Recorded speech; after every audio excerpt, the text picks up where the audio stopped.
That's definitely a benefit to this lifestyle, because if I know that if anything were to happen to me, I know that there would never be any question that, Janelle and Christine would be there to step up and raise my daughter just like I want her to be raised. That's definitely a plus to this lifestyle. I've used this clip from season 1, episode 1 of Sister Wives before. In the inaugural episode of the show, we hear all about the endless benefits of plural marriage. Here, Mary explains that a big plus for her is that she knows that if anything happens to her, her sister wives will be there to take care of her kid. We also know from this episode that Christine is the primary childcare provider for all of the kids at this point, and the wives really hammer the point home that having the co-parenting support of their sister wives is one of the biggest benefits of plural marriage for them. Well, we never really see that successfully in practice with the Browns now, do we?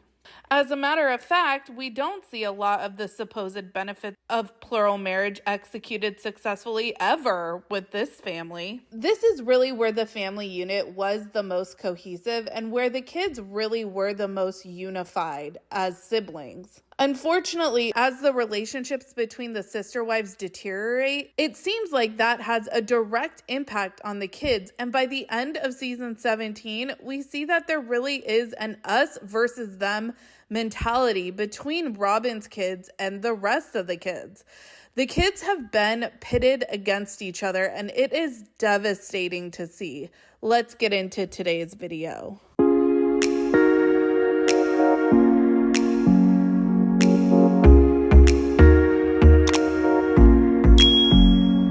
Hello everyone, what's up? It's Sarah and welcome back to my channel. Construction is still chugging right along in my new office studio, so not much to update there. We did get carpet laid, and on Monday we're having baseboards and crown molding added, so slowly but surely we are getting there. My husband did travel out of town last weekend, and my daughter was sick Saturday through Monday, so now I am sick. So today's video is voiceover commentary. Something I've talked about several times in previous videos is for all of these supposed benefits of plural marriage, it seems like the Brown family does the most to make sure that none of their kids are recipients of said benefits. It's gotten to the point now where it seems like especially Robyn is afraid for her kids to be around her sister wives out of fear of what kind of influence those wives and their kids will have on her kids. In Gwen's most recent YouTube video, she addresses the lack of relationship she has with Robyn's kids. Nadine Teat says, does truly have a good relationship with your dad? He reminded her that they can video chat, but he didn't make an effort to see her in person while he had the chance. Does she see this? Probably not. I would be surprised if she had like this particularly amazing relationship with my dad, because the way that he treats his kids on my mom's side is just very like cast aside. So I don't know 100%, but I strongly doubt that she has a good relationship with him. And it's not her fault. She's amazing and perfect in every way. Kim Janet says, oh, Gwen, I think all our hearts broke for you. Sending hugs from Canada. Oh, hello. Do you still live in Flagstaff? And if not, why are you seeing Robyn's kids? Why are you not seeing Robyn's kids? And do you miss them? Do you see the older kids? Do they visit you? Lots of love your way. I do still live in Flagstaff, and I don't see any of my siblings on Robyn's side. I invited them to my engagement party, but I don't know if she felt it wouldn't be a safe space for them, or if they decided they just didn't want to go. But it seems that they've decided they don't want to see me, which hurts my feelings, obviously, but if I'm not a safe person for them, then I'm not a safe person for them.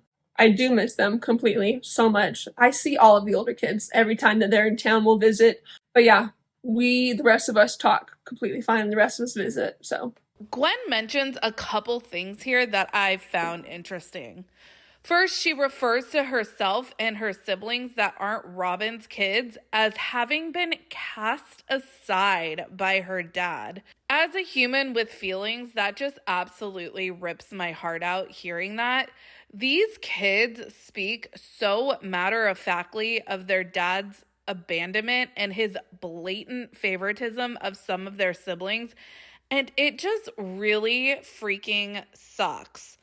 Another thing that she mentions is that she invited Robyn's kids to her engagement party, but they didn't come. She speculates that perhaps Robyn's kids don't view her as a, quote, safe person to be around, and she doesn't blame them if that's the case. Why on earth would Robyn's kids view their own siblings as, quote, not safe? Well, for the last 2 seasons, we certainly have plenty of examples on camera of why, and we can make an educated guess that the conditioning of Robyn's kids to fear their own family members as well as the outside world has been going on for some time.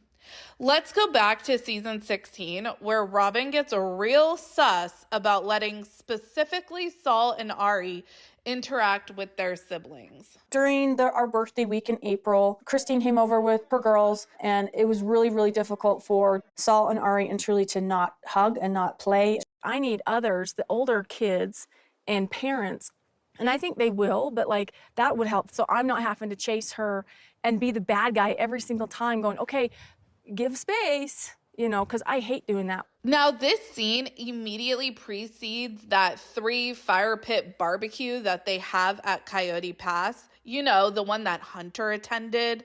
The son that was literally in nursing school at Johns Hopkins at the time. Yeah, I've already told my dad, I think socially distancing as a family is dumb. I think it's stupid. It's the parents' decision, and so I'll stand by that.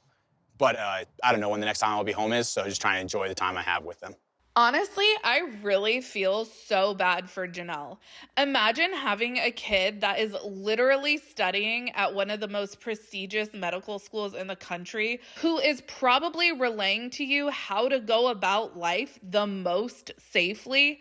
And then you have your husband who plays picky choosy with which protocols he is going to follow.